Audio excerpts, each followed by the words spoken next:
Hello everyone, I hope all are feeling well. इस video में हम लोग बात करेंगे स्विस बैंक रहस्यों की दुनिया के बारे में।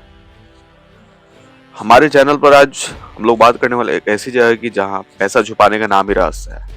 जी, हम बात कर रहे हैं स्विस बैंकों की। क्या आप जानते हैं स्विट्जरलैंड में ये बैंक क्यों दुनिया भर के अमीरों, राजनेताओं और यहाँ तक कि अपराधियों के लिए परफेक्ट हाईलाइट माने जाते हैं? लेकिन सच्चाई क्या है, सिर्फ मिथक है या हकीकत, इस वीडियो में हम लोग देखेंगे। उनकी हिस्ट्री से लेकर आज तक की रियलिटी तक। अगर आप फाइनेंस, हिस्ट्री या कॉन्स्पिरेसी थ्योरी के शौकीन है तो ये वीडियो आपके लिए। दोस्तों, स्विस बैंकिंग की कहानी 18वीं सदी से शुरू होती है। स्विट्जरलैंड, जो यूरोप के बीचों बीच बसा एक छोटा सा देश है, जहां हमेशा से न्यूट्रल रहा है, यानी कोई युद्ध, कोई राजनीतिक झगड़ा, बस शांति। इसी शांति ने इसे बैंकों का हेवन बना दिया। जेनेवा शहर को मानते हैं कि स्विस बैंक का जन्म स्थान है। 1700 के दशक में यहाँ के प्रोटेस्टेंट व्यापारी ने प्राइवेट बैंकिंग की शुरुआत की।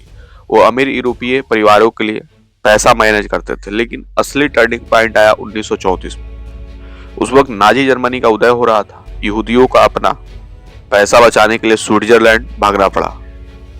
स्विस सरकार ने federal act on bank and savings banks pass किया, जो बैंक सीक्रेसी को कानूनी अपराध बना दिया।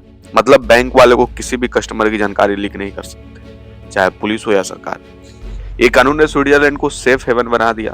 द्वितीय विश्व युद्ध में जब यूरोप जल रहा था, स्विस बैंक अरबों डॉलर संभाल रहे थे। सोवियत यूनियन से लेकर अमेरिका तक हर कोई अपना पैसा यहाँ पार्क कर रहा था। आज भी स्विट्जरलैंड दुनिया का सबसे बड़ा प्राइवेट बैंकिंग सेंटर है। कुल ग्लोबल वेल्थ का 25% हिस्सा यहाँ जमा है।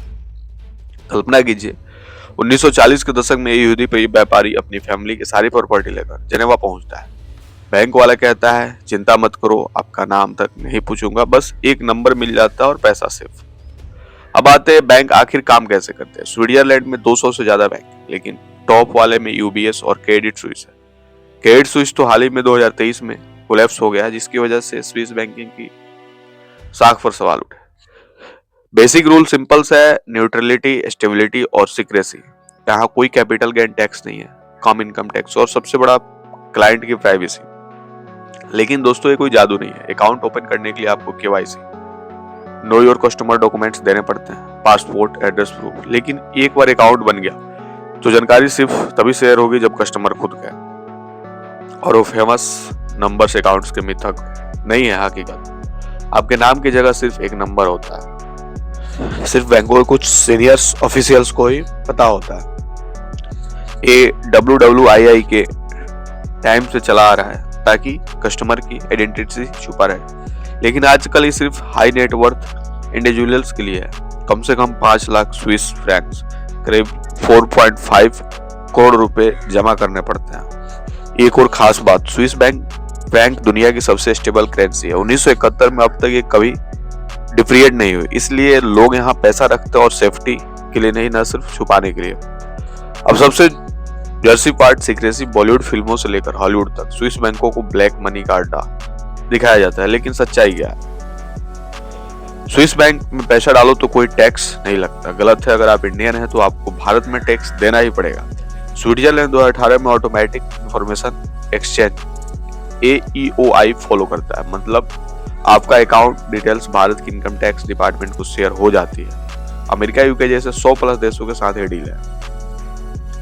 दूसरा प्रश्न है, मिथक है, कोई भी अपना अकाउंट खोल सकता है। नामुमकिन है। AML, anti money laundering laws strict. अगर कुछ शक हो तो बैंक FBI या इंटरपोल को इन्फो दे सकता है। 1934 का वो पुराना कानून अब कमजोर हो चुका है। तीसरा मिथक लोगों के अंदर है, स्विस बैंक सिर्फ क्रिमिनल्स के लिए है। ज्यादातर कस्टमर्स लीगल, बिजनेसमैन, सेलिब्रिटी या फैमिली। लेकिन हाँ, कुछ स्कैंडल्स हुए हैं, जैसे 1990 में Nazi gold case. Swiss bank में हेलोकॉस्ट विक्टिम्स के पैसे रोके, जिसके लिए 12 अरब डॉलर्स का सेटलमेंट हुआ था। और हाल का बड़ा हादसा 2022 का स्विस सीक्रेट्स लीक्स। लगभग 18,000 क्लाइंट्स की डिटेल्स लीक हुई, जिसमें 30+ कॉन्ट्रोज के पॉलिटिशियंस, क्रिमिनल शामिल थे। क्रेडिट स्विस पर 1.8 लाख अकाउंट्स डेटा से पता चला कि कई क्रिमिनल एक्टिविटीज फंड हो रही थी। ये लिंक ने दुनिया को हिला दिया।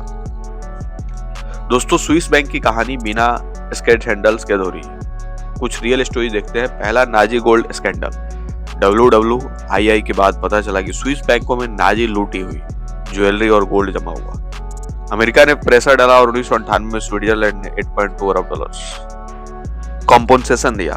दूसरा HSBC स्कैंडल 2010, स्विस ब्रांच ने 15,000 क्लाइंट्स की लिस्ट लिखी हुई जिसमें 700 ब्रिटिश टैक्स चीटर्स थे। तीसरा भारतीय करेक्शन 2018 में स्विस बैंकों ने बताया कि इंडियन अकाउंट होल्डर्स ने 4.3 बिलियन डॉलर जमा किए।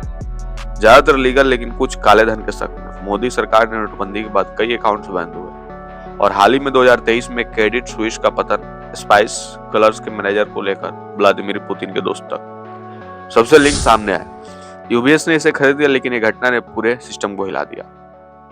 स्टोरीज बताती है कि सीक्रेसी का फायदा भी है और नुकसान भी है। अब सवाल ये है क्या स्विस बैंक का जमाना खत्म हो रहा है? हाँ, काफी हद तक ग्लोबल प्रेशर से स्विट्जरलैंड ने सीक्रेसी कम की है। FATCA foreign accounts tax compliance act जैसे लॉज से अमेरिकन से रिपोर्ट्स करनी पड़ती है। फिर भी प्राइवेट बैंकिंग में 7 ट्रिलियन डॉलर्स मैनेज हो रहा है। Hi-tech security, wealth management services और ये सब आकर्षित करते हैं। अगर आप अमीर हैं तो आप वेल्थ प्रिजर्वेशन के लिए जाना सही है, लेकिन टैक्स चोरी के लिए नहीं। भारतीयों के लिए टिप, अगर इंटरेस्टेड हो तो आप लीगल तरीके से इन्वेस्ट करो, स्विस ETF या म्यूचुअल फंड ट्राई करो, लेकिन हमेशा टैक्स एडवाइजर से कंसल्ट करके। दोस्तों, स्विस बैंक ना तो पूरी तरह एंजल है और ना ही डेविल है। ये एक सिस्टम है जो हिस्ट्री, न्यूट्रलिटी और स्मार्ट फाइनेंस से बना है। लेकिन याद रखो, ट्रांसपेरेंसी असली सिक्योरिटी है। अगर ये वीडियो आपको पसंद आया हो तो कमेंट करके बताएंगे नेक्स्ट टॉपिक कौन सा होना चाहिए। आई होप आपको वीडियो लगा होगा और जल्दी मिलते हैं ऐसे कोई नया वीडियो लेकर। तब तक के लिए बाय बाय।